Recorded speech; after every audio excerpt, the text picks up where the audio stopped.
Hey everyone, welcome to our channel. Today we are reviewing Woman at Point Zero by Nawal Saadawi. In her memoir, while recording and speaking out for herself and her fellow inmates, she writes, "We will not die, and if we die, we will not die in silence. We will not pass in the dark without passing an uproar. We have to get angrier and angrier, hitting the ground and shaking the heaven. We will not die without a revolution." Nawal el-Saadawi, an Egyptian born in 1936 in Kafar Tala, a small village in Egypt, is raised in a patriarchal home where she is expected to bow down to all cultural dictates and expectations. For instance, she undergoes female genital mutilation, that is FGM, at the age of 6, and is expected to abide to the religion expectations of a Muslim girl. The outstanding difference in her life with that of her lead character in her novel, Woman at Point Zero, is that, unlike Firdaus, who her father allows her and her siblings to get education. She is educated at Cairo University, among other universities including Columbia University in New York, becoming a psychologist and a physician. She is also a frontier in activism for women's rights in the Middle East, especially FGM. She worked as a physician at Cairo University for 10 years and in the Egyptian Ministry of Health as well. In 1963, she was appointed as the director of the Egyptian Health Ministry, a position she later lost in 1972 after she wrote a book, Women and Sex, which exposes several hostilities on women in the name of religion, that is Islam and Arabic. The book was condemned by religious and political authorities because, in some chapters, she explored and viewed the issue of female genital mutilation negatively and linked sexual problem to political and economic oppression by the Islamic society. She is the founder of a health magazine which was shut down by Egyptian authorities several years later.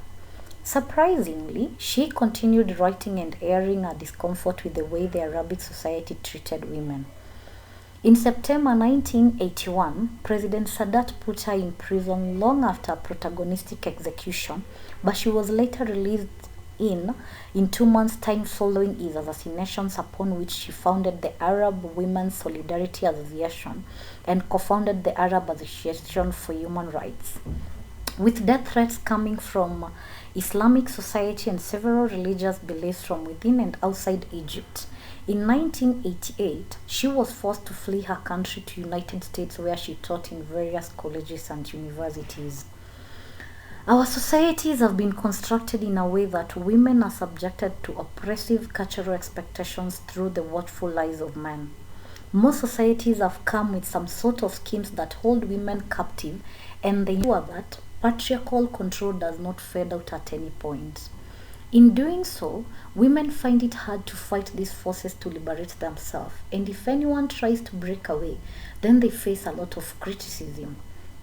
In her book, Woman at Point Zero, Saadawi brings out patriarchy as an expression of socioeconomic oppression.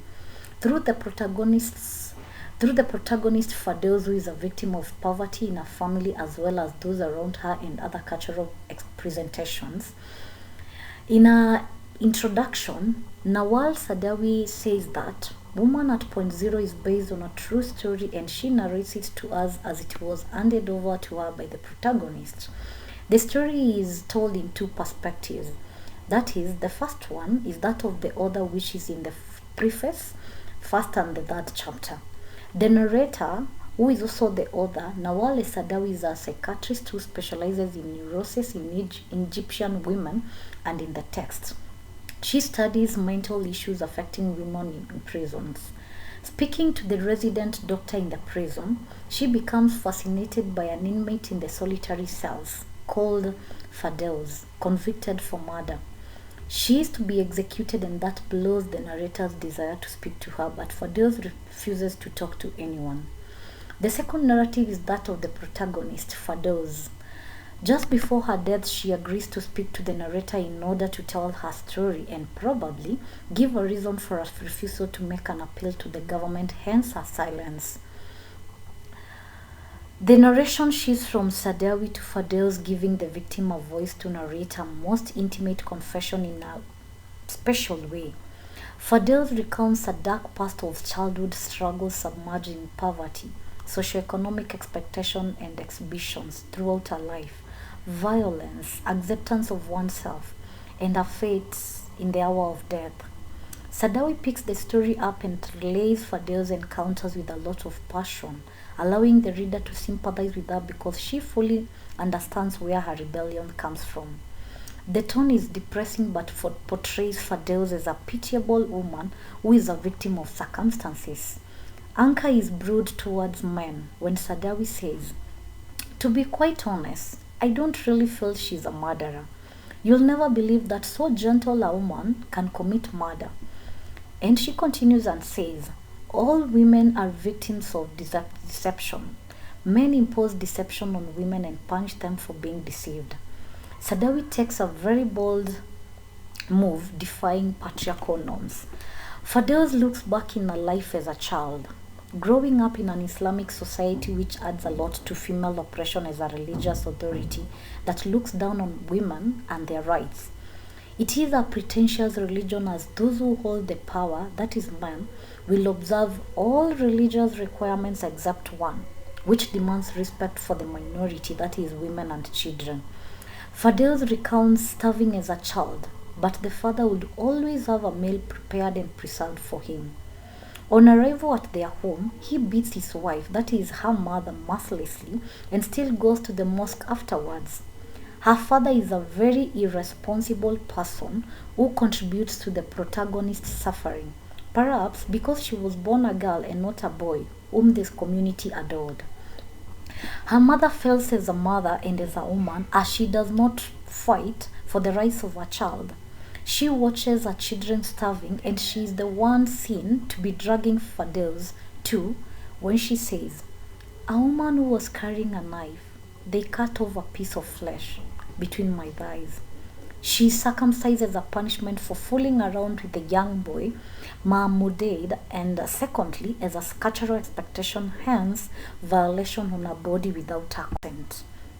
Following the death of her parents, Firdaus is left under the care of her uncle who, despite introducing her to books, seduces her and exploits her sexually rather than being her protector.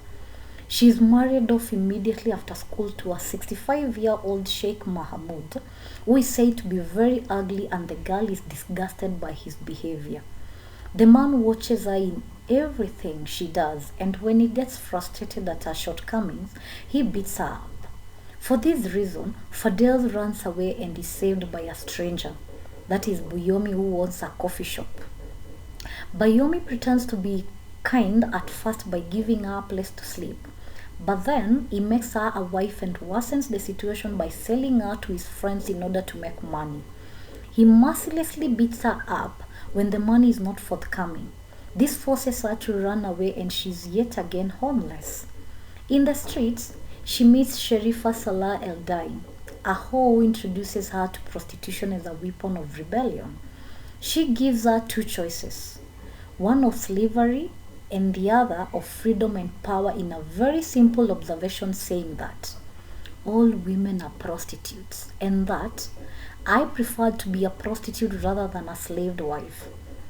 This bold statement allows both Firdaus and the reader to understand that they always have a choice in a patriarchal society, that strategies for rebellion are so many and that they only need to take an action. This, however, does not stop Sherifa from exploiting Firdaus and getting to a point of trading her to Mozok Hapim. This setback prompts her to take action and run away. Saadawi shows that if women will succeed in fighting for their rights, then they have to work together.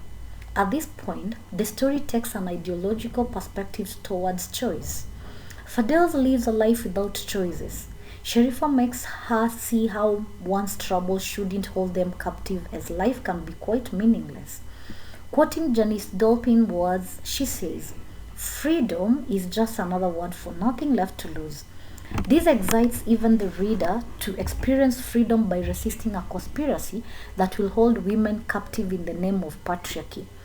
Firdaus discovers herself and what she can achieve as a prostitute and is very fine until one of her clients and friends, that is Dia, who is also a journalist, points out that Her work is not respectable. Anchored by this fact, she picks up papers and finds herself an office job, which seems to work for some time until a man comes along and bursts a bubble. Ibrahim, a high-ranked manager, makes Firdaus fall in love with him, hiding under the pretext of revolution, but then gets engaged to another wealthy lady of marriable material. This leaves her shaken and devoid of any hopes of ever being desired for anything more than for sexual pleasure. This prompts her to choose prostitution over respectability. She literally has nothing left to lose, as Dolphin observed.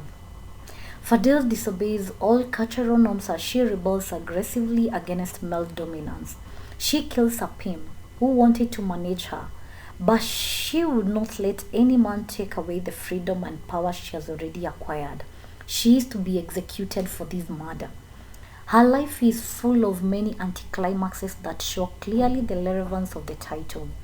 Her entire life has always revolved around the mark zero and only seems to get worse. However, she pulls herself together and gets up. Books and getting education is a symbol for freedom, and she excels in that. However, fate makes her sink below point zero when she is married off to Sheikh Mahmoud. Her running away seems like the light at the end of the tunnel, but instead, she plunges herself into deeper mess at Boyomi's house. Getting an office job in order to acquire dignity is really a good idea until she sinks much lower from Ibrahim's betrayal. Having established a thriving career in prostitution, Firdaus knows she has made it. Mozok the pimp she murders at the climatic stage of the novel comes and destabilizes her empire. She realizes that accepting to be belittled by a man would sink her further down than she had ever gone, and she says, "I thought I had escaped from men, but the man who came this time practiced a well-known male profession. He was a pimp. I thought I could buy him off with a huge sum of money, the way I did with the police, but he refused the money and insisted on sharing in my earnings. He believed that it is his right to reap where he never sowed, and those women's bodies represented his wealth." Firdaus is pushed to the wall, and the knife she snatches from Mozok becomes a metaphor for rebellion against dominance. Being pushed back to point zero, she realizes she can no longer sink further down and has to take action by stabbing the pimp to death. The only way that Firdaus can achieve total freedom is through death, as one of the tenets of existentialism denotes. What comes after death is valued higher than being in the world here and now. Ironically, death is the only adventure that no one can take from someone, and Firdaus is happy about the whole idea of traversing the spiritual journey, having conquered the powerful role in the society. Firdaus therefore fights all her life to break away from the virtual imprisonment that her society forces her in. The choices she makes towards the end of the text unburdens her and releases her from the box that she is forced to fit in as a woman. The author therefore calls upon all women to stand up for themselves and reject all intimidation and abuse traps set in the name of cultural values. Thank you. We hope you're going to read the book. It's a nice one. And remember to subscribe, share, like, and comment in our channel. Bye bye for now.